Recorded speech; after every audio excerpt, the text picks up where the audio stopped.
Greetings and salutations, fellow Earthlings. My name's Camilla and welcome back to my channel. So, you guys, you probably saw my video a couple months ago. You know, I haven't uploaded in a while. It's my 24-hour readathon video. When you were watching that, you were witnessing an evolution, sis. I'm not kidding, because last year and the year before that, and possibly the year before that, I didn't read at all. The last time I remember addictively reading a book was in 2017, reading Fablehaven on a camping trip when I had nothing better to do, right? And then this year, something changed deep within my soul. My soul.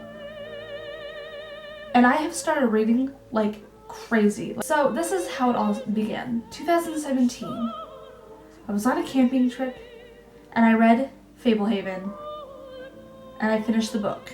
My dad came up to the camping site a couple days later and brought me the next book. And I didn't read it because I didn't want to.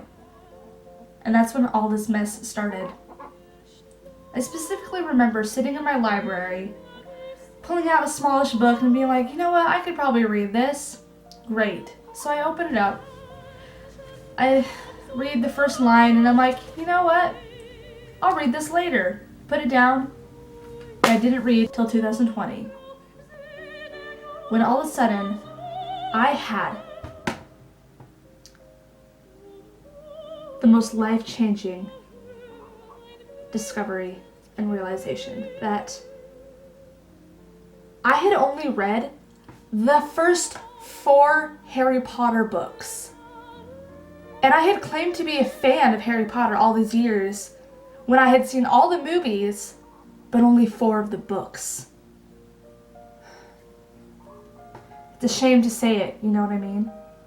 It's a lot to get off my chest and process, but you know, I always just kind of brush it off because all my siblings are fans.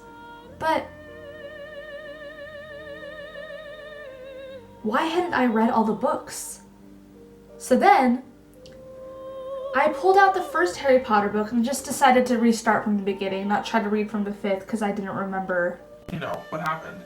So I started reading the first book, and then the second, and then the third, and then the 4th. So I basically spent the first 2 months of 2020 in my room looking like this.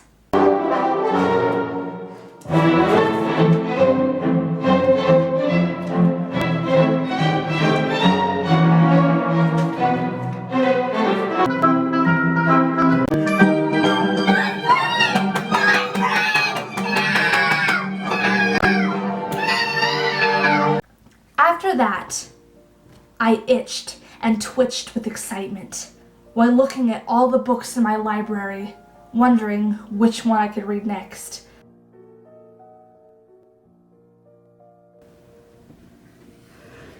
I realized that on all of these years of not reading, I had been missing out on all these books that I hadn't read. So, I made a Goodreads account and put 50 books on my to-be-read list and a goal to read 24 books this year. So now it's August, and I have read 22 books. Now, to be fair, I did read 7 Harry Potter books in the first month, and those are pretty, you know, page-turning, can't take my eyes off this magic book. But you know what? Those books are long. And they're hard. You have to go through freaking Ron having personal trials. Harry Potter, he's crazy in the 5th book. Freaking Umbridge, the Karen of all time. Hermione having makeover and stuff. Snape, everyone thinking he's the good guy now, but he's still freaking annoying and he freaking bullied a student because his dad, that's stupid. It's stupid. But anyway, what was I saying? Oh yeah, I read 22 books this year, and I'm about to show you what they are. I have my Goodreads open, and I'm going to show you all 22 of the books I had read this year. So first I read, all 7 of the Harry Potter books, which there's a lot of emotions because I read them in like a month and a half. So I was constantly just like crying because I couldn't stop thinking about Hogwarts, and I realized I was going through my Hogwarts phase like 10 years too late, but it's fine. And then I joined a book club and I read The 5 People You Meet in Heaven, which is like a good book because it makes you think and stuff, and it's pretty cool.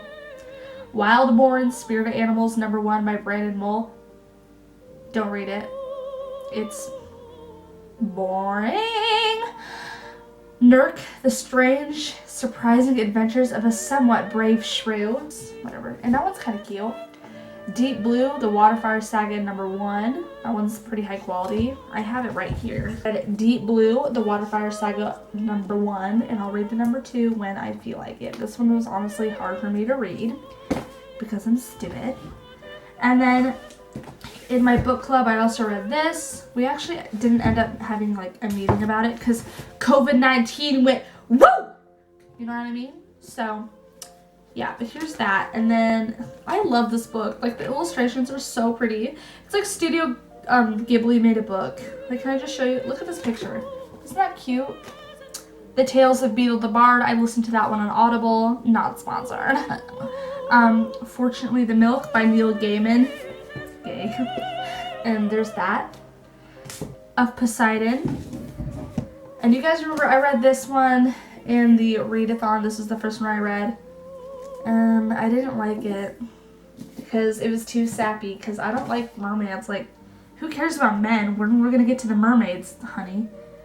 Matilda by Roald Dahl. I read this one as well in the readathon. That was fun. Love that book. Rebecca of Sunnybrook Farm. It was okay. Boxcar Children. It was okay. Okay, and then we have the Emily Winsnap books.